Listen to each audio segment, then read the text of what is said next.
Welcome back to another edition of the Penn State 365 podcast. I'm Richard Schnyderite, publisher of pennstate.rivals.com, joined by Dylan Callaghan-Croley. Am I pronouncing that right? I never even asked you that. Crowley? Crowley. I never asked you that. It's all good. But Dylan's our senior editor on the website. So first and foremost, we got to break down this insane comeback over Northwestern. 16-point deficit in the second half. And I don't even know what happened. I blinked, and all of a sudden it's just they chipped away, and here we are with a Penn State victory and potential tournament talk. But first and foremost, let's talk about this game. Yeah, I mean, what a game for Penn State on Sunday afternoon. This is obviously a must-win for them if they want to make the NCAA tournament. Still not official, as we all know. It's gonna be close. It seems still. There's a lot of people who have them in the tournament, but there's also a lot of people out there who still have them looking on the outside in, which makes you think they at least need to win one game here in the Big Ten tournament to probably solidify those chances. But Thursday's game against Illinois in the Big Ten tournament doesn't really matter as much if they don't win on Sunday against Maryland. And give them credit. Maryland would not give up this lead in this game until late. Penn State would not go away. They would keep chipping away, like you said. And it wasn't until, I think, around the 7-minute mark left in the second half that Penn State really started making that run for the win. But to be down double digits for a second straight game with your season on the line, it tells you a lot about what Micah Shrewsbury has instilled into his program, the culture he's instilled into it, and what this team's makeup really is. We've seen them all year. We know what they are. They've had their ups and downs, but these last two wins have been arguably their most impressive wins of the season, considering everything that's been on the table these last two games, what they've meant. And in both games, they've come back from double digits to win on basically buzzer beaters. It's just two great wins for this program back-to-back and really building momentum into this Big Ten tournament where I think they're going to have a chance to make some noise. Illinois is the team they've beaten twice. They could definitely beat them again. Northwestern is a beatable team, albeit a very good one, but beatable. If Penn State made a run to the semifinals in this tournament, I wouldn't be overly surprised. Yeah, so, I mean, just going back to Northwestern game real quick, Cam Winter. Yeah. Man, this guy is just in the right place at the right time and just ends up getting if you watched a replay, like I watched it so many times. Number one, Seth Lundy, open shot. You wish he would have hit it, but whatever, he missed it. Still followed the shot, and there was 4 defenders in the paint for Northwestern that should have all had that ball, it seemed like. Yeah. And it just bounced to Cam Winter, and Cam Winter gets it, just puts it up, and a little tip in, and insane. In the Maryland game, but on the Northwestern game, the big play on the game winner there was Evan. I'm gonna mispronounce his last name because we just don't. No, but vice versa, right? We're talking Maryland now. Well, yeah. This game was the tip in. The one before was Cam. It was the tip. Okay. With Cam Winters. Because Cam Winters also, of course, had the game winner against Northwestern. Mm-hmm. But in that game, since we didn't get to talk about it, Evan Mahaffey, for a freshman, he didn't have a big game. He's only been averaging 3 points a game this season. But to have the ability to go up, get that loose ball with plenty of Wildcats around him, and then have the calmness and awareness to make a great pass out to the point, which eventually found its way to Cam Winters for a 3. That was just a phenomenal play by Evan Mahaffey there, and something you love to see if you're Micah Shrewsbury, because he's going to be a key part of your program going forward. But then, yes, on Sunday against Maryland, Cam Winters to battle for that rebound, get it, go back up, and tip it in. Just, again, another fantastic just awareness and knowing the situation for him there, and then having the ability to do it calmly, but also he didn't have much time. He had to rush it to a degree there. Yeah. Yeah, he hasn't had, I think, the impact that some people thought he would have coming into the season. Some people pegged him as their top transfer portal guy this past offseason. I think Andrew Funk has possibly had a better season. But Winter has had multiple big plays like he has had the last 2 games. And these are why they've brought him in. He has the ability to be a game changer late in games. And he's done that the last 2 games when Penn State's needed him the most. Yeah, that's my fault before. I was mixing up both game winners. There's so many recently, it's hard to keep track. But yeah, no, I mean, that's the other thing I kind of want to touch on a little bit. Everyone keeps talking about how this team's so old. It's the oldest team in college basketball. Next year, they're just going to falter. And I'm like, no, like, did you see what Mahaffey, I don't even know how to pronounce it. Mahaffey, I don't know how to say it. But did you see what Evan M. did the other day? Yes. He's good. Kanye Clary's playing significant minutes. Your starting center in Njai is true freshman. Like, you guys, there's going to be weapons, and you act like they're not going to hit the portal again. They're going to hit the portal. Like, it's clear as day. Like, it's going to be tough next season. I think, especially early on. But if they can next season get through the non-conference portion of our schedule, relatively strong. They should definitely be able to make some noise in Big Ten play once they get their legs under them. Get some, what's the word I'm thinking of?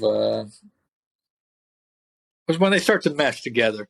I think they'll be able to make some noise in Big Ten play next year. But it'll be tough. But I think being able to make a little bit of a run here in the Big Ten tournament, maybe against the NCAA tournament, is going to also be big for that going into next year. Give these guys a little longer to gel, get these younger guys some big game experience, even not a ton of it. That's going to pay off big next year. Yeah, and we didn't even talk about Miles Dredd, who a phenomenal game for the first time in a long time. Offensively, I mean, 11 points, 4 of 9, 3 of 7 from 3. Yeah, and he hasn't scored like really at all. Like, he scored 6 points in the 1, 2, 3, 4 the past 5 games before the Maryland game, and then lights it up. So it just goes to show you, like, these guys. Like, I know Jalen Pickett's the guy. He's always going to put up double digits probably. But anyone else can step up. Funk stepped up this game. Cameron Winter stepped up the game before. Yeah. Miles Dredd stepped up this game. Like, that's why they're so dangerous. You can lock up one, and 2 others might shit on you. Like, it's insane. And it's great for Miles Dredd, a guy who's obviously been at Penn State forever. Closes in on like 150 career games as a Nittany Lion, and to go out like he did in this game against the Illini, to have such a big effort, especially in that second half comeback. Great way for him to finish his career at the Bryce Jordan Center. He's been here for 5 years now. Had a chance to be in the NCAA tournament back in would have had a chance to be in the NCAA tournament back in the 2019-2020 season before it got shut down due to the pandemic. Got that opportunity ripped away from him. Next season wasn't what they wanted, but now they have a chance here to get to the NCAA tournament. So, I mean, if there's anybody who deserves it on this team, it's definitely Miles Dredd, and definitely a feel-good moment for him and the team as a whole, and the program as a whole, I should say, if they do, in fact, get to the NCAA tournament. Because he's been through a lot. He's been through a lot of ups and downs, and like we said, he had that opportunity ripped away from him before, so. Yeah, and now speaking of NCAA tournament, I'm looking right now. They have a very good resume. They do. Now, like, what is it right now? 9 and 11 between quad 1 and quad 2. Yes. And then 4 and 1 in quad 3. That one quad 3 and is a killer. Quad 4. Quad 3 now. It moved up. 1 in quad 3. Yeah.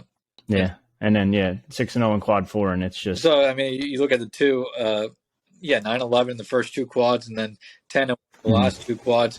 It's a good resume. They beat who they should have beat this year, albeit the one game they did lose this year that they most definitely shouldn't have, and that was against who was that against earlier this year? The quad 3, or which one are you talking about? The quad 3 is technically Wisconsin, but right. It's like right there. Like, it's so close to being quad 2. Yeah, I always in my mind, forget the cutoffs of the quad. Mm-hmm. But they beat who they should have beat this year. Yes, they should have beat Wisconsin. That's not a very good Wisconsin team. And then against the teams that they needed to be competitive against this year, they were competitive. And picking up 9 wins out of those 20 opportunities is impressive. This is a very tough conference. A lot of those came in conference play. And then even outside of conference, they had not a tough non-conference schedule, but they had a challenging non-conference schedule, which they did take care of business in for the most part. Clemson is a team that should make the NCAA tournament. Virginia Tech is, I guess, one of those borderline teams now at 18 and 13. Furman, I'm not sure if they won their conference tournament just yet. Not yet, but they're still in it, I know. But Furman should make it. So, I mean, they had a challenging non-conference schedule they took care of. And then in Big Ten play, they did, I think, probably as well as anybody could have imagined this season at 10-10. Yeah, I mean, it's tough because there are a couple losses that like they just shouldn't have. We could talk about the Rutgers one that they blew that giant 18-point lead. There was the Virginia Tech one at the beginning of the season where which came down to, I think it was a game-winning shot by Virginia Tech, if I recall. Yeah.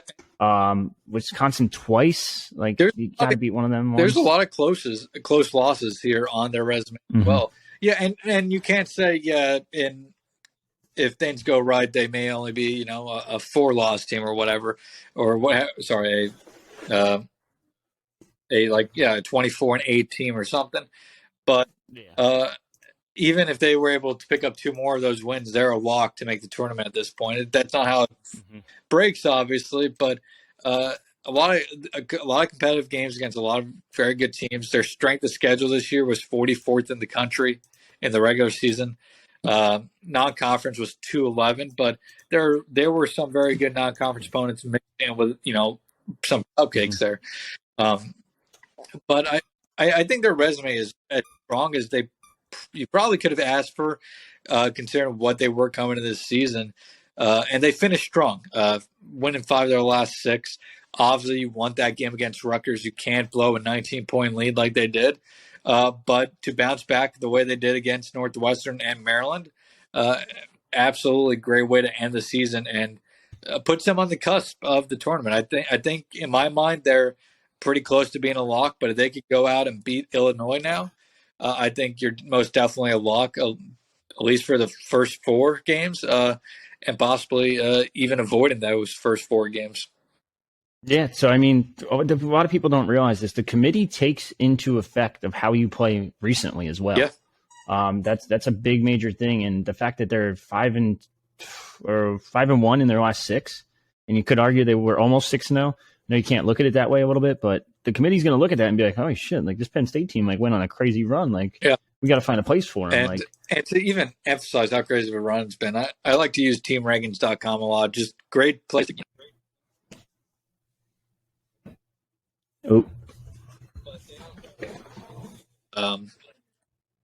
They have a bracketology predictor, you could say.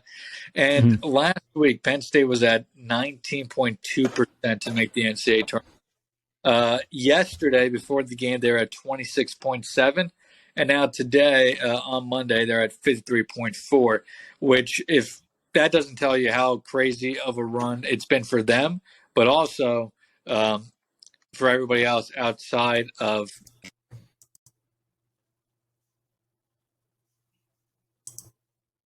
Oh, I think I lost you for a sec there, Dylan. Got a phone call here quickly. Oh, no, you're good. Yeah, so like you said, they have you said 50% shot. It's pretty high. I mean, they have a really good shot of making it. I know looking at Bracket Matrix right now, they have, what is it, 28, I believe it is? Yeah. 23 of the 68 tournament the bracketologists have Penn State making it. Most of them have it as 11 seed. There's a couple with a 12 seed. It seems like most are just kind of counting them as a first 4 team. Now, beat Illinois on, Thursday at 6:30 p.m. And it's like, you're probably 100% in, and you might be able to avoid that completely. Like, and you don't even have to deal with the first 4 anymore. Yeah. Yeah. so that if you can get, and this Illinois team, like as good as they are, like they're very beatable. Penn State's kind of destroyed them once, and the second game they beat them pretty handily. They scored 53 in the first half against Illinois last time. Like I know that was a home game and it's a little different now, and playing in the United Center, you're probably going to get a significant Illinois fan base. Yeah, absolutely. But I mean, you kind of killed them on their own home court at 74-59 back in, what was this? I don't even remember. It was early season. It was like one of those first Big Ten games they play. Yeah, I don't know exactly what the date was, but it was like, I think it was December. The first game in Illinois March was early December, I think December 10th, because then they Valentine's Day in Happy Valley, and that was the crazy shootout. That was 93-80 something or something. Yeah. So I really think they're in. I don't know. I'm not a bracketologist, so I can't say, but I really think that they're at least first four at the very minimum. Yeah, absolutely. That's where I would have them pegged right now at the very minimum. You look at team rankings right now; they're projected NCAA tournament seed. Well, their percent F at 3.4. Their projected seed is right now an 11th seed, but right behind it is a 10 seed. And if they can avoid that 11th seed, those first four, it's still the NCAA tournament, but you really want to get into that round of 64 first. You don't want to worry about those first four games. Get into I don't want to call it the actual tournament, but it would have a little bit more of a true we made the NCAA tournament feeling. I think especially for fans. Yeah, I know everyone says like the first four, or some people I should say, the first four you're not in, but no, you're in 100%. That's part of the bracket, 68 teams. Like, and like you said before, they make these runs that they just go on. Like I know to start the season, what were they, like 7-1? I think it was, or they went 9-2 during their non-conference. There you go. Yeah.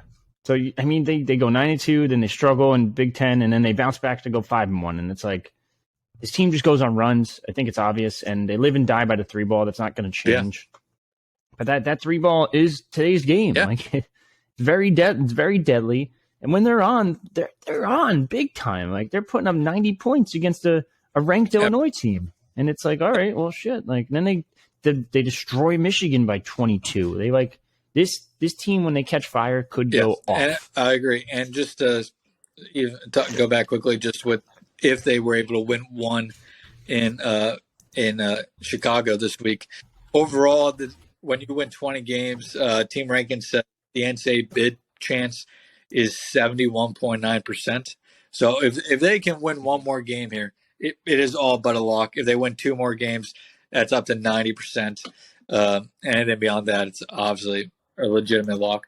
But yeah, if they make the NCAA tournament, this is a team, and that's why I'm saying I wouldn't be shocked if they make a run to the semifinals in the Big Ten tournament. When this team gets hot, they are extremely dangerous, especially with their three-point shooting. If it's an off night, it's going to be extremely tough for them to win, yes. But when they get the hot hand, they usually stay hot for a while. Now, they've won 5 of the last 6. I think you could say, though, that Rutgers loss did probably take a little bit out of their sails. And now they got really 2 impressive wins back-to-back, close ones, a lot of adrenaline, a lot of emotions. You have to wonder if there's going to be kind of an emotional letdown, but at the same time, you're in the Big Ten tournament now. You're playing for a conference championship. I don't think that's going to be a factor in this one, this upcoming Thursday. But I think that Rutgers loss may have reset a little bit of things when it comes to building momentum, and now they're getting that momentum back here. It could be an impressive run. And then with the tournament, it's also, of course, your luck of who you get to play. Because you can be a 10 seed and get one of the easier, what would that be? The number 6 seed. You get a easier 6 seed, or you get the toughest 6 seed, depending on how things go. So definitely think they can make a run, but they'll need some luck to go their way. Yeah, and the Big Ten's wide open. Yeah. Like it, and this happens every year, it seems like. And like even last year, Indiana was a 9 seed playing 5 seed Iowa in the semifinals versus, and the winner of that played the winner of Michigan State 7 seed and Purdue 3 seed. Like it's very possible for them to make this run. And not to mention, they beat Illinois twice. They played really tight versus Northwestern. They could beat them. They beat the shit out of Indiana recently. They just beat Maryland. And the other two in that side of the bracket, like Nebraska's on a little streak, so I probably wouldn't want to see them. But Minnesota's probably the worst team, and I don't know if they're going to win a game. So the way the bracket's set up, they have a really, really good shot of making a run if they can get past Illinois first. Yeah, looking at that, I was saying semifinals, but a run to the Big Ten finals isn't out of the question. Now, it would be extremely tough to win that Big Ten final if you play a Purdue, a Michigan State, even Michigan's on lately. Or even Michigan. And Iowa's always tough too.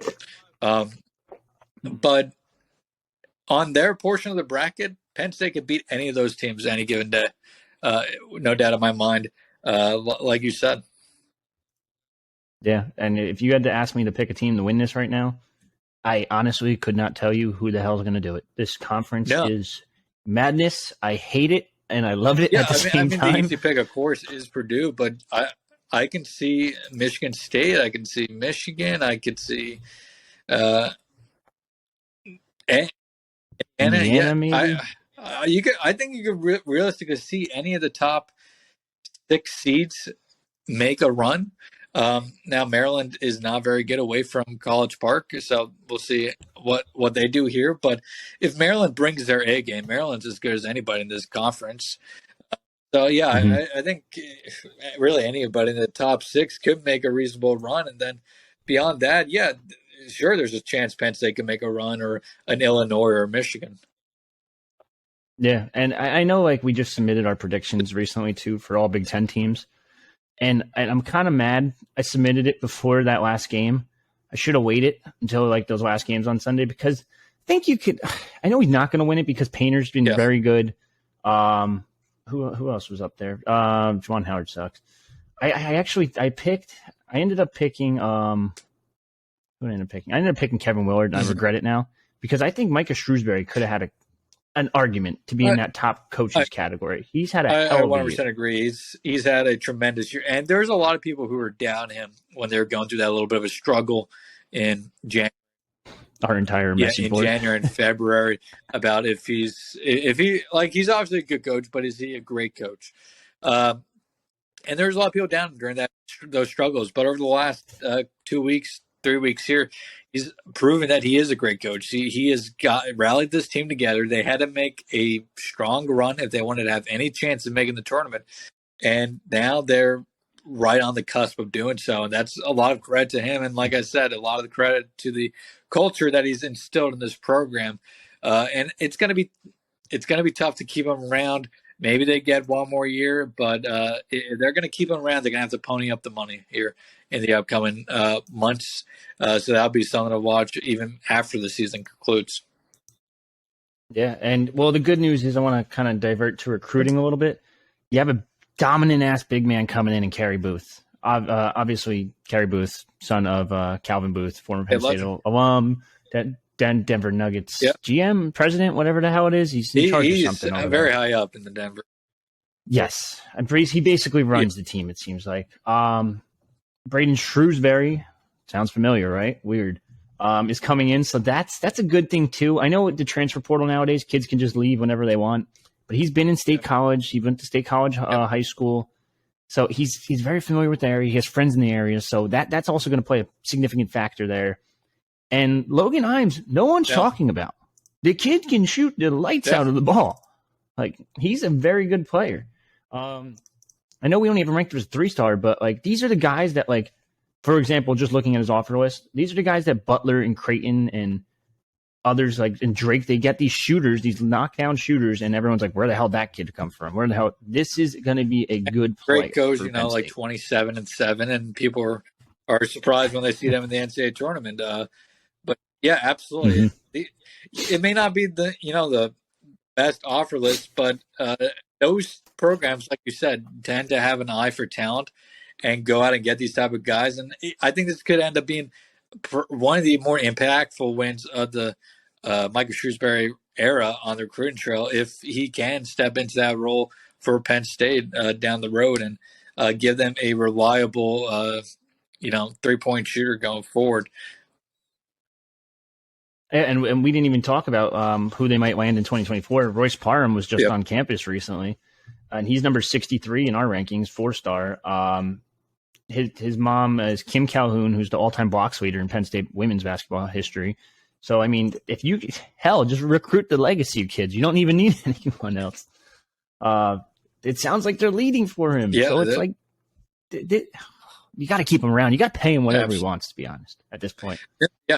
So I wouldn't be. This is a big point in Penn State basketball history, and it's going to be one of the early. No matter what happens, if Shrewsbury stays or if Shrewsbury leaves, this is a big time for Pat Kraft because he's either going to have to find a way to pony up the money and keep Shrewsbury around, or he's going to have to go out and make a home run hire because Penn State's building a lot of momentum on the hardwood for the first time in a long time. And if they can keep this going and continue to build upon it, there's no reason Penn State basketball cannot be a Big Ten team that makes the NCAA tournament on a, if not an annual basis, every other season. Yeah, and that's all you can really ask for now. It sounds like, I'm just going based off scuttlebutt here, sounds like he makes somewhere around the $2 million mark, maybe a little under that. And that's a significant upgrade for Penn State, considering Chambers only made a little over $1 million, and Chambers had him going pretty good. So I mean, that's significant, and I wouldn't be surprised if we heard, like, after this season. I don't think you do it now.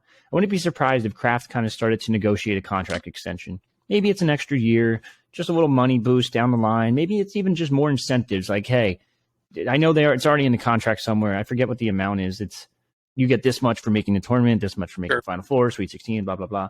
I think you just add something else to that and maybe just double those numbers. Yeah, I'll be intrigued really how they go about it possibly. But those are definitely some strong ideas out of you there about what it could potentially look like going forward there. But it definitely this summer should be at the top of Pat Kraft's to-do list. Yeah, of course, between upgrading Beaver Stadium, there's a lot of things going on. Football programs always, looking to upgrade these, of course, or just looking for more money in general for various opportunities. Mm-hmm. I mean, hey, Lash just got a nice little upgrade. It looks like, if you saw the photos on our site. So we'll see what's next for Penn State. But switching to football real quick, I just want to dive into this. So tell me about the D-line assistant coaching opening. I know there was a rumored candidate, but it sounds like he's kind of already gone. Yeah, so there was a rumored candidate here, as Penn State was in the last few days. Over the weekend, it was reported by, I'm blanking on the name of the guy from Football Scoop, but it was reported by Zach Barnett that Justin Hines, who's the Chicago Bears defensive line coach, was being targeted to be Penn State's next defensive line coach. But I believe either late Sunday or early Monday, Football Scoop reported that Justin Hines is planning to remain with the Chicago Bears. Sounds like he may have gotten an increase in pay with it. So Penn State's, going to move on to their next candidate. It said in the original report over the weekend that a decision was expected this upcoming week. I would assume that timeline probably remains the same for Penn State in general. They're going to want to get this done sooner than later. They did not host any kids on campus this past weekend, but there are going to be visits coming up soon. So you're going to want to have that in place for these upcoming visits. I mean, Jordan Thomas has a visit coming up. That's a big name for them in the 2024 recruiting class on the defensive line. So definitely needed to have a name in place by then. And I'm trying to remember off the top of my head when he's making his visit to campus. He'll be on the 18th with a bunch of other Jersey guys. It sounds like they're trying to get like the whole Jersey class up at the at that same time, which kind of makes sense. You get all those guys together, and then you kind of pitch the idea like, hey, like, I know you guys are all from Jersey. Why don't you all come together, play together, and then we can make this work. So you're looking at and that's still 12 days away, but I think we see a hire probably by the end of the week, based off of Football Scoop said there with how there was expected decision this upcoming week. Now, where does it go from here? That's a great question. We're going to be completely honest. When Penn State makes these coaching searches, it is a very close-knit circle of people who have the inside information, and James Franklin does make sure that does not get leaked anywhere. The only reason this probably got out was because it was an NFL guy, and NFL guys are willing to talk, especially coming off the combine. Now, I think Deion Barnes remains a legitimate candidate. There's going to be some concern there, of course, with is he a guy who you can expect to step into that role right away and have the defense compete at a Big Ten championship level, defense line compete at a Big Ten championship level? Well, remains to be seen. Jess Simpson down at Duke, maybe a name to pay attention to. He has ties to Manny Diaz. Hasn't been much scuttlebutt on Elijah Robinson. Probably could cross his name off the list. That was always a long shot, and remains so. So it really is hard to see where Penn State may ultimately land, just because, like I said, Franklin is making sure these coaching hires are a steel trap with no information getting out. We may be able to get all the information recruiting-wise, but some things they make sure they don't let out, and that's understandably so. James Franklin is a very private head coach when it comes to these things. He's private with injuries. He's private with his coaches. But that doesn't mean we're going to not continue to fight our way, trying to get some scoops here. So be sure to stay tuned. We are hearing some little tidbits of information, but it's hard to say right now where exactly this is headed next. So let me ask you this before we sign off here. Who do you think should be the next D-line coach? That's a good question. I think I see why Deion Barnes would make sense, but my concern with hiring of Barnes would be that lack of experience and asking him to step in right away to be a defensive line coach at a Power 5 level, competing for a Big Ten championship, maybe national championship. If you do that, you're going to have to make a great hire for a defensive analyst who has defensive line experience.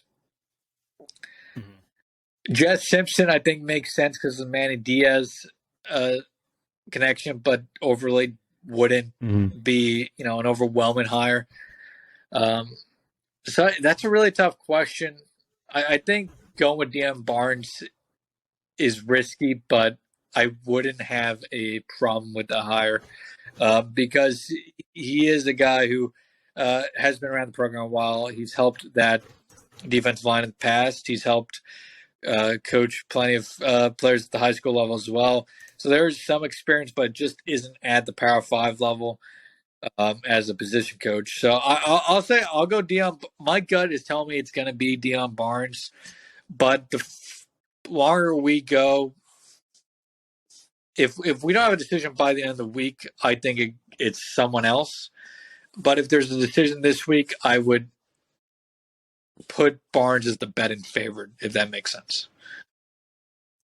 Fair enough. I mean, the only other name that we didn't really talk about that I think would be another maybe not home run hire, but chaos. Yeah. Like Sean Spencer from Florida would be great. I have heard his name pop up here and there, but I think the money is a big factor there. How much money would it take for him to come back to Happy Valley if they want him back in Happy Valley?